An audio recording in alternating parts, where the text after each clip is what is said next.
Honestly, when I went back to the first Avengers as Dragons episode I did 3 years ago, I was like, you know what, these actually hold up better than I thought they would for the most part. But then I jumped ahead to the one from last year that I did 2 years after, and I was like, oh my gosh, these are so much better. But we'll get to that a little bit later. First off, welcome everybody to an episode of the Design Notes PopCast, which is a series that I usually do exclusively for patrons once a week on the PopCross Studios Patreon, but this week on a whim, I filmed one, which I don't usually do. It's usually just audio, and then I threw up the visuals just of the drawings I was talking about on screen, and I was like, this is kind of fun. It doesn't take a crazy amount of editing to do, and I think I kind of want to try putting one of these out, or maybe a few of them out on YouTube and see how my audience responds, and admittedly see how the algorithm responds to it, because I think I've said before on PopCross Studios that if I could make 5 good quality videos a week to put out, I probably would, because I just love putting out videos and making stuff, and this felt like a new kind of interesting realm to dip into, partially also because YouTube is investing more in podcasts apparently, so I was like, let's try one of these out on YouTube. It was also partially inspired by one of my personal favorite YouTubers, Ryan George, who has both his own channel and the channel Pitch Meeting, where he's been revisiting some of his old episodes and talking about his process for writing them, and those have been pretty fun to watch, so I was like, let's try something like that on here as well. So I've gone back and I've rewatched all my Avengers as Dragons episodes, and I'm going to talk about the art from them, looking back on them now as an improved artist a few years later. And for anyone that's new to PopCross Studios, there are 4 Avengers as Dragons episodes. I mean, there's 3 Avengers as Dragons episodes and 1 Avengers Villains as Dragons episode. And this was the series that... well, there's no one specific series that set this channel on the path it's on now, but it's one of the series that helped lock in the lore and speed paint or story and speed paint format, where I draw usually 4 characters and tell some lore about them or stories about them, and it used to be that the majority of episodes would be a little bit of lore and then a bit of design notes, which is what this podcast is based on, where I would talk about how I came up with the design and the stories and the lore and stuff like that. So this is going to be more specifically just design notes, and let's jump into the first Avengers as Dragons episode, which, looking back at it, was fun and nostalgic. There was obviously a lot of things that I very quickly went, oh my gosh, I'm glad I've improved on that. The intro to it was very long and rambly, although I guess that's kind of a funny critique to give in an episode like this, because this will probably be a bit long and rambly, and have some tangents, which, speaking of which, I'll go on a tangent right away and say that if this is a type of content that you're interested in seeing more often, one of the best ways to cast your vote to see more like this is to leave a like, comment saying maybe an episode you'd like me to do design notes for on here in this sort of format, subscribing, ringing the bell if you're not already. But yeah, anyway, into the first drawing from the first Avengers as Dragons episode, we had Thor as a dragon. And this one, looking back, it's interesting. There's a bunch of the drawings that I saw that I went, I really like this a little bit more from a distance. Like, I enjoy the pose that I came up with. The general the general proportions I'm pretty happy with, but it's the detailing that is something I'm significantly better at now. The details on this one, once you zoom into it, you see it's very simple and basic looking. I also didn't really do much at all with backgrounds back then. I don't know if I very rarely did episodes where I drew backgrounds, and in this I was starting to experiment with that a little bit more, and I'll actually talk a little bit more about that with the Captain America dragon. But with this one, as I said in the episode back then when I made it, I wanted this Thor to be inspired by like a bear, to make him big, burly, and standing up on its hind legs. I'm pretty sure I referenced images of bears standing on their hind legs, and I think that does come across and that works fairly well. I do remember getting the critique that, why didn't you put a Mjolnir-style mallet at the end of this dragon's tail? And that is absolutely something I should have done. I worked that idea in with the Loki dragon that I did later, and I also used that idea when I did Overwatch dragons, where I gave Reinhardt a club tail sort of thing. So I, took that criticism and was like, that is completely valid. I should have done that with this dragon. But overall, I am still happy with this one. But the Captain America dragon is the one that is the big standout for me. I love it. It still feels like an iconic drawing from the channel, even though I'm significantly better than when I drew this one. But what's interesting is, as I was going back through my files, I saw that there was a version that I had originally put in the video that had no background, just this like little color pop thing that I'll put up on screen here. And the drawing of the backgrounds, and as this was just something I was starting to get into a little bit, was something I added later. I didn't record it in the drawing. Like the actual speed paint in the episode, you couldn't see me drawing the background, and then I added it in after, and I was very happy with it. And that was one of the things that helped set me on the path of doing backgrounds for all my dragon episodes going forward, and for other episodes like my Fantasy Monsters series. And it's a little bit arbitrary which episodes get backgrounds drawn into them. I've done a few token superhero episodes that have backgrounds, but usually I won't do that. And admittedly, it's often the kinds of episodes where I could put in backgrounds that I could draw fairly easily, like nature environments. I've gotten to a point where I really like how I draw them. They look pretty good, and I can do them fairly quickly. Something like superheroes, where realistically I'd have a bunch of buildings in the background. That's something I do feel I've improved on, but it's also something that's a bit more time-consuming. And I also do really like my graphic design backgrounds that I put in superhero episodes, SCP episodes, things like that. But with the Dragon series, I'm very glad I started doing actual backgrounds for them. The Captain America dragon, everything I would want to say I said back in that old episode. I'll link the playlist to my old Marvel Dragons episodes, or not just the old ones, but all of them. And the shield wings worked really well. I really enjoyed listening back to the lore, although the lore was so...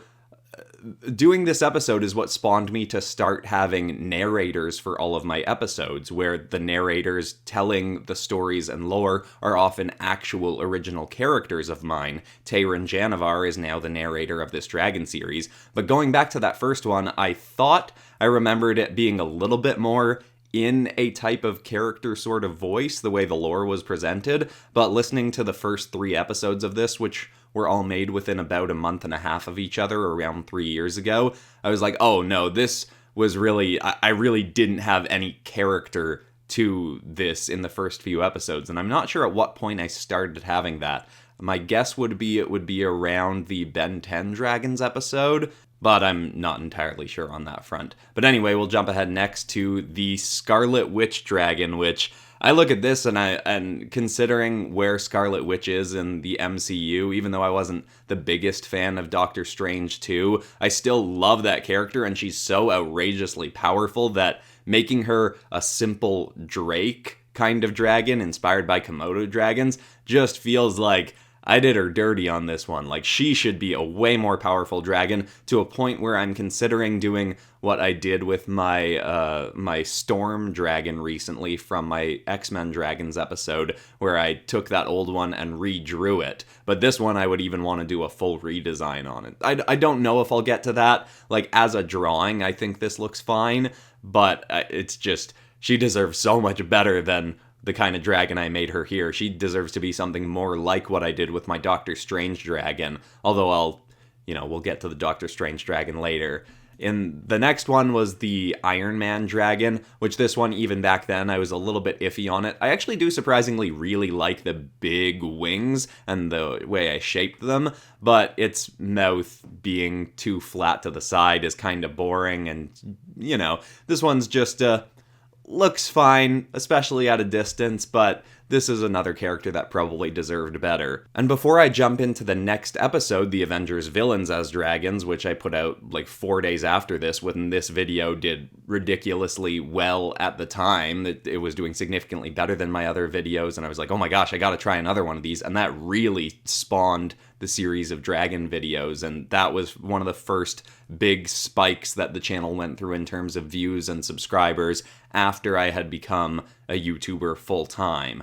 So it was a very, very exciting time for the channel, but also this video specifically, I didn't hear myself mention it in any of these, but I very clearly remember that I almost stopped making this Avengers as Dragons episode. As I was drawing the Thor one first, I was having an off week, I don't remember why, but I was just like, oh, I don't know if this is working out, maybe I should try something else, and I genuinely almost gave up on this episode, an episode that has spawned so much of what this channel is now. So thinking about that, I'm just like, oh my gosh, I don't know what pushed me to keep going on it, but I am so glad that I kept going with it. But because of how well that video is doing, I jumped right into doing the Avengers as Villains episode, as recommended by a bunch of people in that video's comment section. And the thumbnail one, the header, the big main one was Thanos. And looking back at this one, it's fine. All the critiques I have about it I said back in that old video. I do like the lighting on the face, how the fire is really lighting up his face. That's something, again, lighting is something I've improved on more recently, and I would probably have a lot more texture in there if I did this now, but it does look pretty cool, and it reads as, yes, the fire is lighting up his mouth. And I still don't really do a ton of dragons breathing fire. I can't really think of the last time I did one. Maybe my Red Hood dragon from the DC Dragons episode that I did most recently, where Black Adam was the thumbnail one. But yeah, this one, I think it holds up fairly well, but if you start looking at the rocks around him, you can see the evidence of my having improved on drawing my environment since, and there's kind of just black beneath him, like I didn't want to think about what environment we could see just under his legs and stuff, so I just threw in black there to kind of just not think about it, which admittedly, I think actually does kind of work. It would be an element that people wouldn't be paying attention to anyway. But yeah, this is another one that I'm like, I like it, but it would be, maybe fun to go back and redraw one of these and even use this design and just up the textures or something like that. But the standout from this episode, even though I didn't make him the thumbnail, was Loki. And if you're looking at this in not the future, like nowadays, going, oh, hey, you probably took inspiration from how Loki was an alligator in the Loki TV series, but the Loki series was still a few years out at this point when I drew this, so it was very fun when I started watching Loki and saw that there is an alligator Loki in the show Loki. I was like, oh my gosh, I did that same sort of thing. That's fun. I mean, this isn't an alligator, but I took inspiration from crocodiles for this design, specifically in terms of the snout. I was also taking inspiration from snakes, and I actually saw a comment recently, someone saying that it would have been cool if I made this more of a giant worm kind of dragon as inspiration from I am gonna get roasted for the fact that I'm spacing on the name of the giant serpent from Norse mythology that circles the world. Someone can put it in the comments, but that was a good idea. Taking some inspiration from that would have been cool as well. This was also one where I did take inspiration for Loki's scepter from the Avengers to put on his tail because, as I said, with the Thor dragon, I didn't put Thor's weapon on his tail, and I was like, okay, I should acknowledge to people quickly that that was a valid criticism and then put it into this. But this one, I think, even though my environments are better nowadays and lots of stuff like that, this one still really holds up to me. I love the design of it. I love how the clouds in the background are fading out his tail a little bit. It gives it significantly more atmosphere than a lot of my drawings back then used to have, and even more than some of my drawings nowadays have. Although the drawing that I think has the best atmosphere to it will be coming up in this. It's my Ant-Man dragon that, I really love how that one turned out. It's from the most recent Avengers as Dragons episode, but we'll get to that. Next, I'll go to the Ultron Dragon, which was an quote-unquote albino version of the Iron Man dragon, which, even thinking back on that now, I think that was a clever idea and a good way for me to try drawing the same dragon, different colors and stuff, but also in a different pose, because that Iron Man dragon pose was just kind of boring and I knew I could do better. This, I think, was a nice step up. I think, a different environment could have been significantly more interesting, and also his hand just kind of sitting on the rock like that is a bit like, what's he doing there?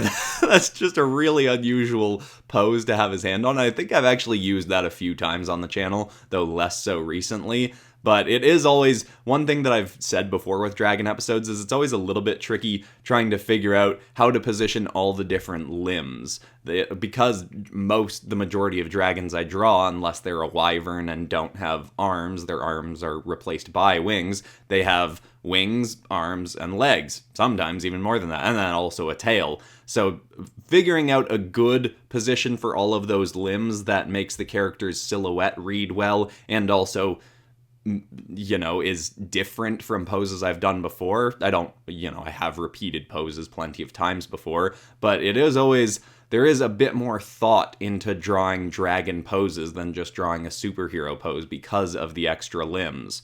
Which is admittedly one of the reasons that I sort of like fantasy monster episodes a little bit more than dragon episodes, because they're the same sort of format, but a lot of the time the fantasy monsters I'm drawing are slightly easier. I mean, I don't want to go like, easier stuff is always more fun to draw. That's not necessarily true, but because I do work fairly long hours, usually I'm like, if I can do an episode of similar quality, but, with characters that are slightly easier to do, sometimes that is something I'll want to lean towards. One of the reasons that the My Singing Monsters fantasy episodes have been so much fun. But speaking of lots of limbs, we can go on to the last drawing of the Avengers Villains as Dragons episode, which was Red Skull, which I loved this idea, but knew at the time it was going to be frustrating to draw because of all the heads. Because beyond a bunch of limbs being time consuming, drawing more heads is significantly more time consuming because the heads actually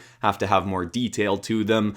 They're going to be a focal point of the drawing. And also, I wanted them all to look the same, but be in different positions, have different expressions to them. Some of them being open, some of them being closed, angled differently. It was a good study of drawing different shapes of dragon heads, but I remember it being a little bit tedious at the time, and it's one of the reasons a bunch of people have asked me to draw I think it's called the Chorister from My Singing Monsters, and it's got a whole bunch of heads, and the main reason I've avoided it is just because I don't want to draw all of those heads.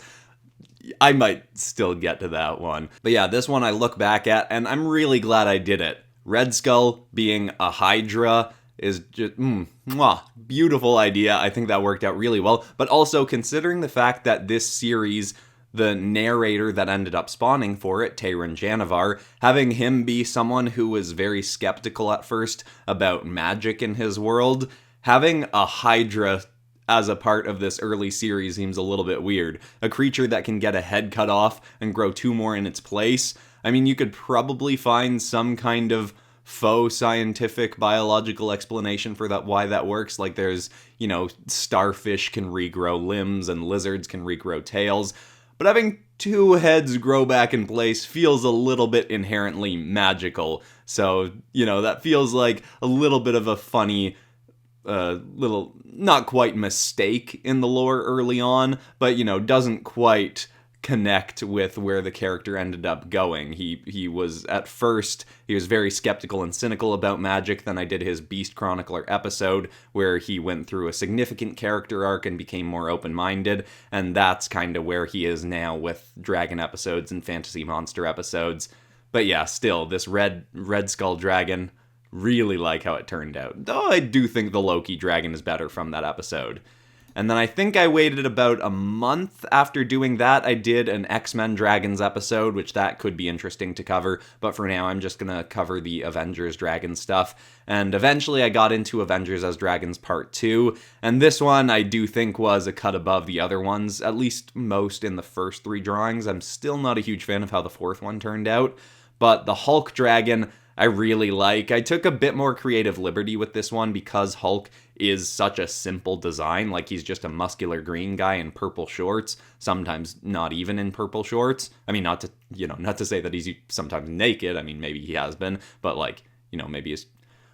I don't need to say this, you get what I meant. Anyway, I really like the pose of this one, how it's kind of swooping down towards us. I don't remember if I said this in the episode, but it definitely looks like I took significant inspiration from Monster Hunter for this one. I can't think of a specific creature, but Monster Hunter is a series that I reference frequently, and the fact that I haven't done more episodes based on Monster Hunter is Probably more so because the ones I have done before haven't done Actually, have I ever done a Monster Hunter specific episode? I'm sure I'll put it up on screen if I find one, but I maybe an armor episode. I don't know. Anyway, it doesn't matter. But I probably took Monster Hunter inspiration for this and for a few drawings in this, and I really like this one as a dragon. It was definitely one of my favorite dragons at the time, but also probably doesn't quite as well represent Hulk as some of the other ones represent the hero that they're based on. The Captain Marvel one next definitely feels like it has more Captain Marvel energy and inspiration to it. Like, you could look at this with me not prompting you for anything, and you could probably quickly say, like, oh, hey, that's Captain Marvel as a dragon. Although, with that said, I do think the star logo on her chest is a little bit of a cheat. That kind of feels too much like just a superhero design that I copy and pasted, more so than its own unique element. Like, I feel like if I was doing this one nowadays, I would find a more creative way to work in that element. But beyond that, I like this one. I was taking a bit of alien inspiration to have this one feel like it could have potentially come from outer space, even though Carol Danvers is from Earth and then went to space, but, you know, whatever. Wanted to give it a little bit of alien inspiration. And I do, looking at this, one thing you'll notice when we jump ahead to my more recent drawings is for clouds and atmosphere, I used to use a specific cloud brush that I had downloaded in Autodesk Sketchbook that I think in some cases I do look back and go, maybe I should try using that again.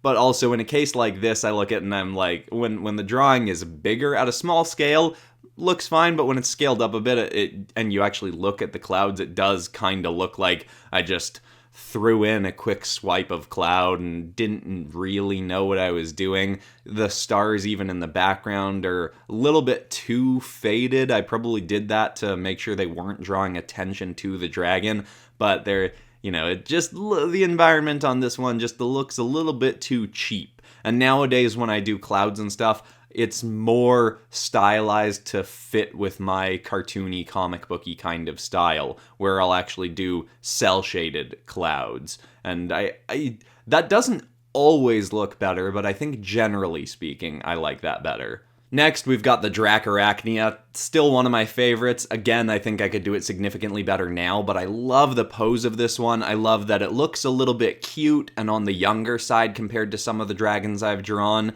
And even though I didn't make the eyes bigger, and that's usually, bigger eyes is usually something that makes something look younger, and on this one, it's got fairly small eyes as far as my dragons go.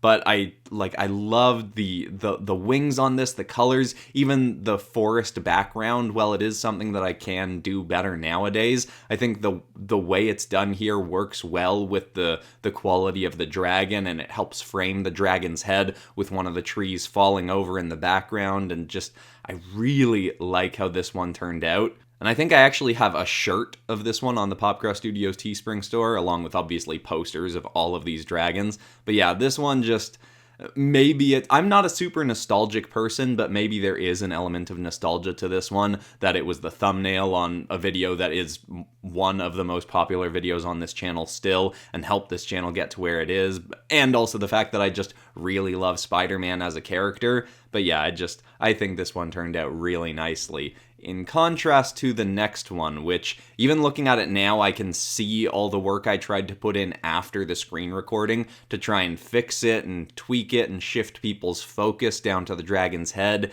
and there's just some weird blooming and glowing on it that I don't think totally works, and I actually think it could be kind of fun if I do another Avengers as Dragons episode. I could just do Shuri as a Black Panther dragon, and you know, so make it slightly different, make maybe the females of this species look a little bit different from the males, and I could, you know, give this one another shot and make it look better. I mean, there are things I like about this one. The pose, I think, is pretty cool. It looks like it's kind of stalking its prey like a panther. I think that works well.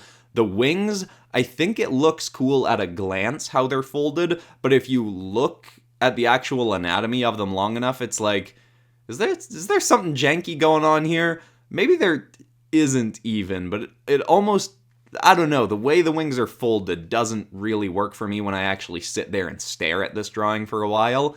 I think the head shape is pretty cool, but I don't know, there's some things about it that I don't really love. This is one that I think I could significantly improve upon. Although in talking about how even nowadays, there will often be a drawing in an episode where I'm like, that's the dud one of this episode. That's the one that I maybe rushed through a little bit more. Or sometimes if I do 3 really good drawings for an episode, it can be a little bit easy for my mind to slip a little bit on the last one. And because I'm like, I've got 3 drawings that I love in this episode. If I don't consciously think this, but subconsciously I think it's kind of like, if this one doesn't turn out super great, that's kind of whatever, it'll still be good enough. I try to consciously make sure I don't do that, because when an episode has 4 great drawings in it, it's like, yes, God, this is going to be a classic of the channel, but, often there is one where I'm just like, that one was kind of nothing or whatever. And this one,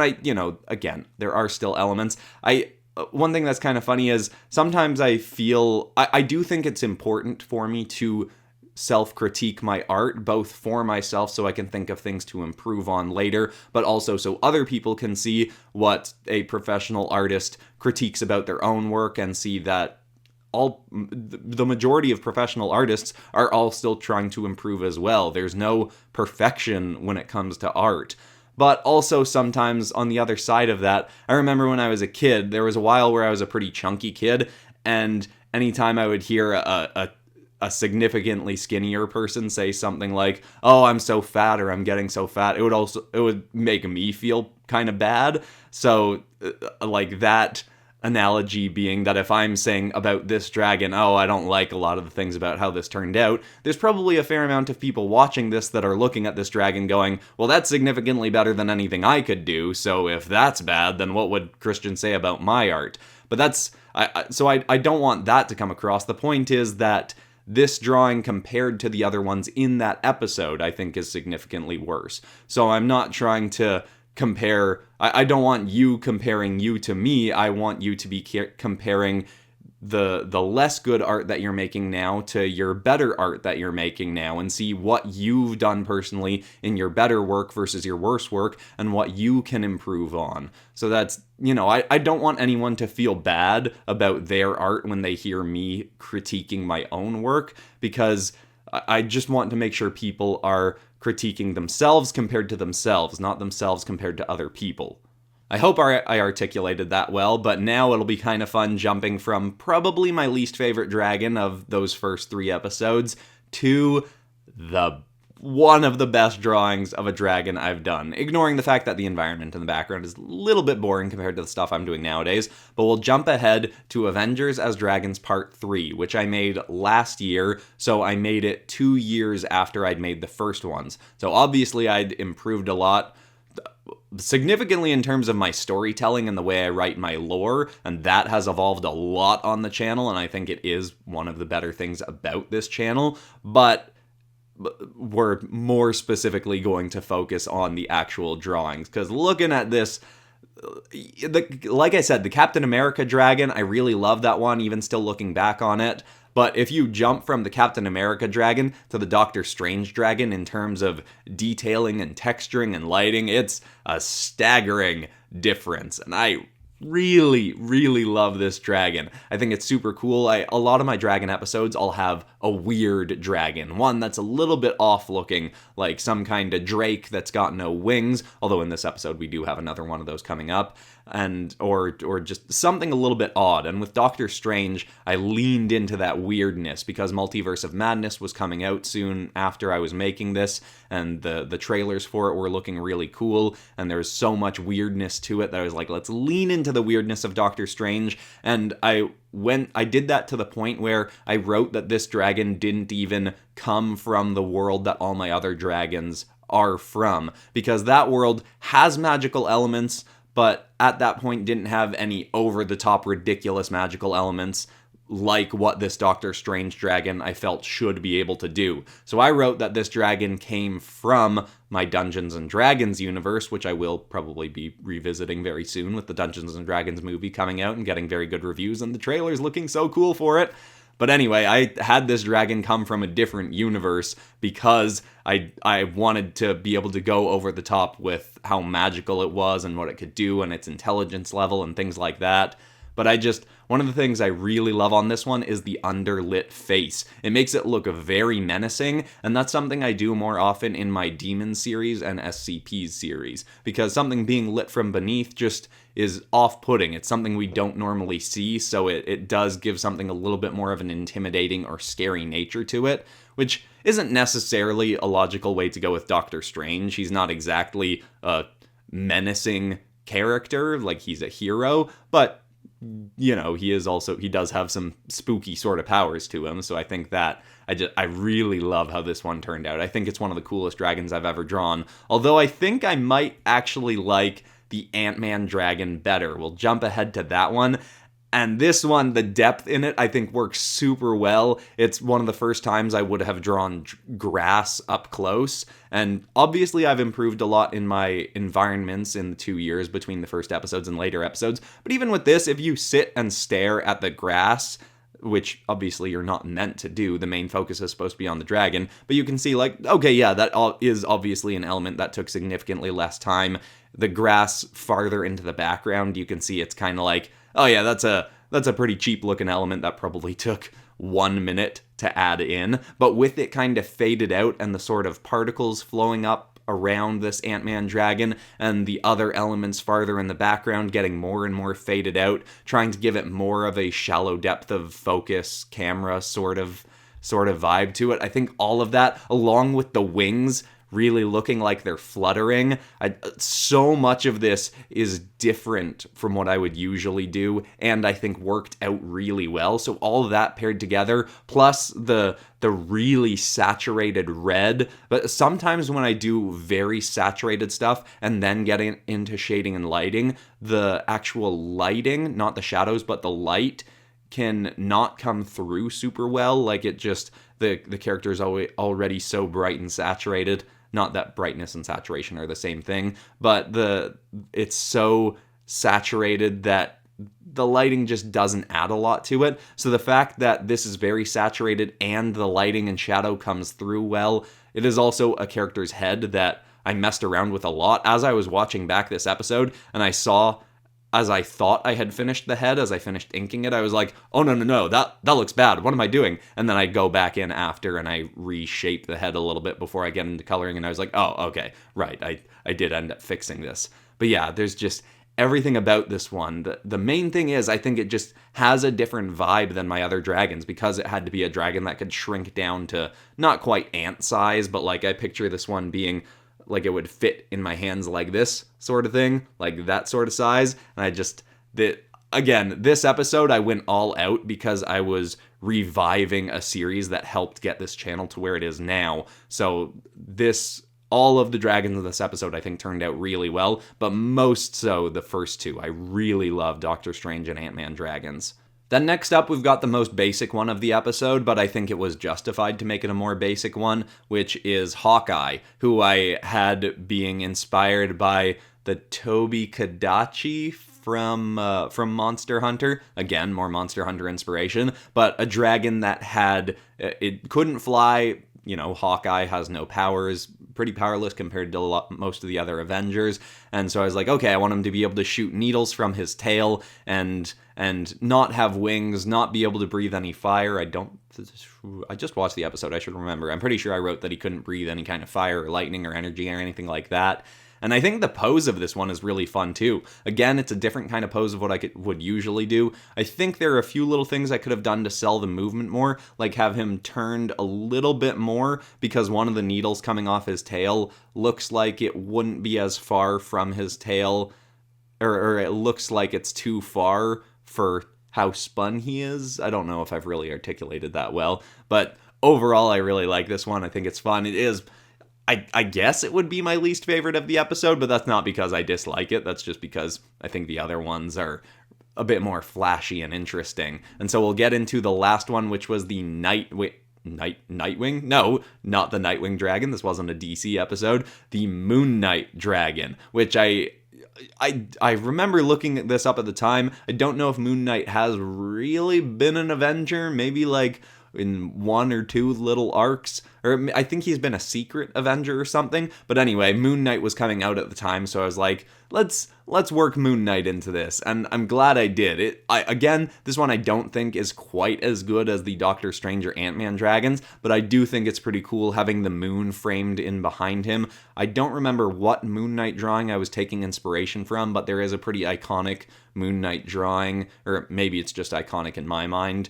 Maybe it's a Patrick Brown drawing of Moon Knight or something, but where I think his cape is framing the moon behind him, and I think that just ends up looking really cool and gets us to look at the moon, but also then down to the dragon. I also underlit this one a little bit as well, like underlit it from the lower side, because Moon Knight, more so than Doctor Strange, should be a kind of menacing character. You know, he's a bit more of an anti-hero than Doctor Strange, depending on the story arc, and so I think that, along with the kind of creepy design where I took a little bit of inspiration from Khonshu, I think those elements work well, and it was fun just drawing it as a wyvern. I surprised that I haven't talked more about wyverns in this episode. I mean, I guess I did reference them earlier. They're dragons that, I mean, some people argue that they're not dragons. I personally still consider them dragons, but also maybe I am wrong. Maybe they're not technically dragons, but I still consider them that. And anyway, so I completely lost my train of thought there, but I love wyverns. I consider them dragons and to be my favorite kind of dragon. And this one, I like that I went with the really skinny wings. Maybe I don't remember, but maybe I even did that because I just wanted to draw less wings elements. But this really skinny, lean kind of look is not something that I do super frequently. Actually, more so in my Demon series, I would draw really, really narrow waists and skinnier legs. I'm starting to experiment a little bit more with skinnier limbs, arms, legs, all that in general, to push my drawing style a little bit closer to comic and a little bit farther from cartoony. Not because I have anything wrong with cartoony, but just, kind of see how that looks, see if I like that a little bit more. And I've been looking at other artists that I really like and seeing that my limbs tend to be thicker than how they draw limbs. So I'm like, all right, let's try this out a little bit more. And I do think this is a really cool example of that, though this is even more exaggerated, I'd say. I will say, looking at this, I can see why I did it, but the wings, the anatomy of the wings is a little bit janky and confusing. Like, it looks like his bones are really bending, but I'm also assuming at the time I did that because I wanted it to have a very rounded look, looking like it was almost like his cape that could just circle the moon. With the environment, this is another one where if you look at the clouds in the back and kind of stare at them, you can see, oh, those do feel a little bit cheap and underwhelming, but in the context of the image, I do think they work fairly well. I haven't compared these to my most recent Fantasy Monster episodes, like the My Singing Monsters episodes, or even the most recent Dragon episodes, which, wow, that might even be the DC Dragons, or I guess kind of the Bendy and the Ink Machine Dragon episode, but that wasn't just dragons, it was Fantasy Monsters. But anyway, I haven't looked at comparing these from about a year ago to how I'm doing my Fantasy Monster stuff and environments now, but I'll put those up on screen and you can compare to yourself, though I'll probably cheat a little bit and put the best ones from nowadays up on screen just to further sell the idea of, look how much I've improved. But, there are probably things that in some of these episodes I did better back then, but I do think I am still fairly consistently improving, though it is very fun to see how much of a difference in quality there is between even my favorite dragon drawing from the first episode to my favorite dragon drawing from the third episode 2 years later. I really like seeing that improvement. It is encouraging just to myself, and I'd recommend, if you're an artist that wants to look at your own improvement, look at art you did 2 years ago, 3 years ago, just to, even if you've been a little bit down on your own art nowadays, going back and doing that can be really helpful to just go, oh yeah, there are a bunch of things I've improved on, and I'm really proud of where I've come. Even if you're not a visual artist, if you're a writer, I mean, obviously this episode is more catered towards the people in my audience that are working on their visual art, but if you're a writer, look at the quality of your old writing. I've looked back at some of the stories I wrote in high school that I really liked at the time, and I've just gone, that is some ridiculous stuff I put in those stories. And even though poetic writing is not something I've super focused on. I do think there is a lot more interesting phrasing in the way that I write stuff nowadays. I mean, you'd hope so. High school was like half my life ago now at this point. I'm 29 years old, but yeah, anyway, I can feel myself getting into the rambly, unfocused territory that these episodes can very easily come into once I'm finished talking about all the stuff I'd planned to talk about. So I'll wrap this episode up. Again, I would love to know if people would like to see more stuff like this. This is an experiment. I might try a couple more just to see some different topics, maybe talk about some Multiverse Tales episodes. I've done that already on the PopCross Studios Patreon, which, by the way, if you want more of this, there's only one episode that I've filmed and done in this sort of format, talking about Dresden, Oakland, and the death of the SCP Foundation. That one isn't actually out yet. It's coming out on Wednesday. But there is 16, I think, episodes of the Design Notes podcast. The majority of them don't have visuals, but it's the same kind of thing where I'm talking about my design process, and a lot of them more specifically my writing process as well. But yeah, PopCross Studios Patreon, linked in the description. Check it out if you're interested. But besides that, that's all for today. I've had some positive notes worked into this, so I don't know if I need to do my usual thing of ending on some kind of positive or uplifting note, but I love you all, thank you for watching, and I'll see you all in the next episode, whenever that is. I don't know what date I'm releasing this yet.